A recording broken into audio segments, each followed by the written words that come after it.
welcome back to Journeying with Bongi, and thank you for carrying on with me. This is part 2 of the previous video I started. Sorry, it's very windy and I have a feeling that it's interfering with the video. So I want to give you 3 scenarios here of remarkable examples of forgiveness being shown. The first case I'm going to quickly talk about is someone called Eva Kor, and she was a Holocaust survivor whose parents and 2 older sisters were killed. She forgave the German Nazis, Oscar Gröning, and a certain Dr. Joseph, who in fact was then known as the Angel of Death for performing deadly experiments on prisoners, and he was the one who selected those to be killed in the chambers. And what she said was, when deep injury is done to us, we never really recover until we forgive. And so that is all it took for her to forgive these people. The second case I want to give you is a lady called Mary Johnson, who forgave 16-year-old O'Shea Israel, who in 1993 shot her only son, who was then 20 years old.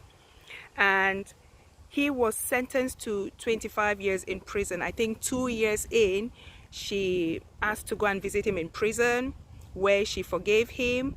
17 years later, he was released.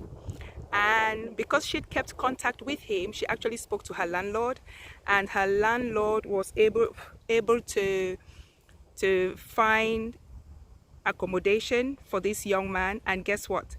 They happened to be neighbors, next door neighbors, and now have a mother-son relationship. And what she said is that about forgiveness or unforgiveness, she said unforgiveness is like cancer. It will eat you up from inside out. And she also said that the forgiveness was for her and not for anybody else. I've got a third case which I want to talk about, and the third case is of a Rwandan boy called Hyppolyte, who at the age of 7 witnessed the murder of lots of his relatives, including his father, who was actually fed to the dogs in front of him. And he says, I think it said in the Rwandan genocide, about a million lives were lost in just 100 days. What he did as well was he chose to forgive, because he said he knew these people. They now live in the same community, and he had to make this decision.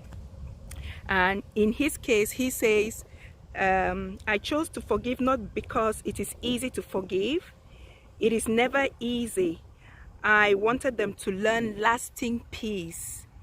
Peace is what you give, not what you ask. So I wanted to just share these 3 stories of remarkable examples of forgiveness, and just let us think that when people upset us or do something that we're not happy with in our relationships, in our families, in life in general, be it with our friends, is it really worth not forgiving? And what scenarios have you come across where you think you just absolutely couldn't? We all know it can only be by the grace, to be honest, by the grace of God. So I am now going to share with you, sorry about the sound of the wind, I'm now going to share with you 5 important points which Father Andrew Ngah shared with his priestly audience, so that we can see and just see what we can take from it. So the first thing he said was, anyone can do anything to you. They can say anything they want to you. They can wish anything to you, but only you can decide your response. The second one, he said, when we forgive, we are not saying that others are right and we are wrong. We are simply not allowing another person to determine our attitude and our actions. Then the third point that he mentioned was when you fail to forgive, you are equally hurting yourself. In other words, in quotes, I am killing myself by not forgiving. The fourth point he mentioned was unforgiveness is not a feeling but an act of the will. And I'd heard somewhere else that it is a choice. So we choose to forgive or not to forgive. The fifth point he made was the more we forgive, the more we also open ourselves to the Father's forgiveness. That's if you're a Christian. And now I'm going to add a few more tips, and these are from Father Anthony from Divine UK. He said, each time we forgive, a new door opens for us. He also said, the first step to your healing is forgiveness. And actually this reminds me of something that Father Andrew also said in his talk. I think he said about 80% of cases of illnesses in hospitals, or was it 8 out of 10 cases, sometimes you get to notice that some of those illnesses are related to unforgiveness, or some pain in the heart or in the family. So another point Father Anthony makes is forgiveness is a precondition for Christian prayer. So if you're a Christian and you stand and you pray to God all the time, one condition for you to even dare stand and make a prayer to God is that you have a forgiving heart or a forgiving spirit.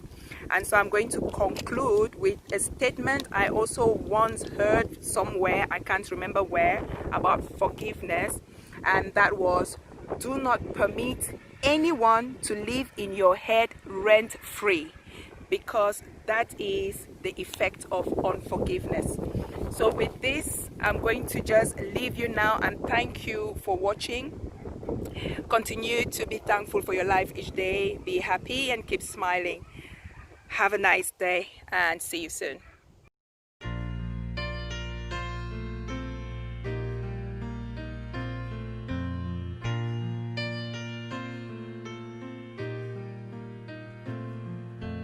I will come to you in the silence. I will lift you from all your fears.